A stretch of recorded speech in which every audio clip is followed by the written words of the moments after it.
નમસ્કાર દર્શક મિત્રો, ઇન્ડિયન પ્લસ વર્લ્ડ પ્રેસમાં આપનું સ્વાગત છે।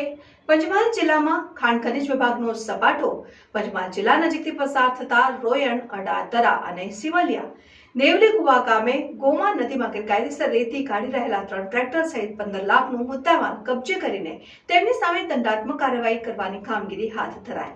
પંચમહાલ જિલ્લા નજીકથી વહેતી ગોમા નદીમાં છેલ્લા ઘણા સમયથી રેતી માફિયાઓ દિવસ અને રાત્રિ દરમિયાન રેતી કાઢવા માટે સક્રિય છે। અગાઉ પણ અનેક વખત ખાણ ખનીજ વિભાગ દ્વારા રેડ કરીને આવા રેતી માફિયાઓ સામે કડક કાર્યવાહી કરવા છતાં પણ કામગીરી હજુ પણ ચાલી રહી છે।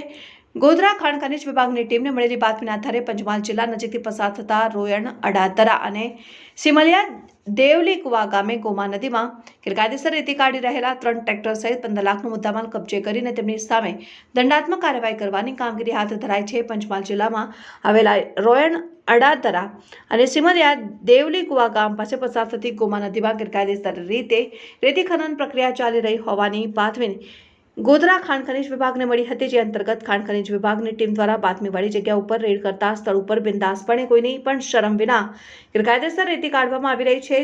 જેમાં સ્થળ ઉપરથી ગોધરા ખનીજ વિભાગના અધિકારીઓએ 3 ટ્રેક્ટર સહિત 15 લાખનો મુદ્દામાલ કબજે કરી કાયદેસરની કાર્યવાહી હાથ ધરવામાં આવી હતી, જ્યારે સીઝ કરેલ મુદ્દામાલને અડાદરા અને દામા વાવ પોલીસ સ્ટેશનમાં મૂકવામાં આવ્યા હતા।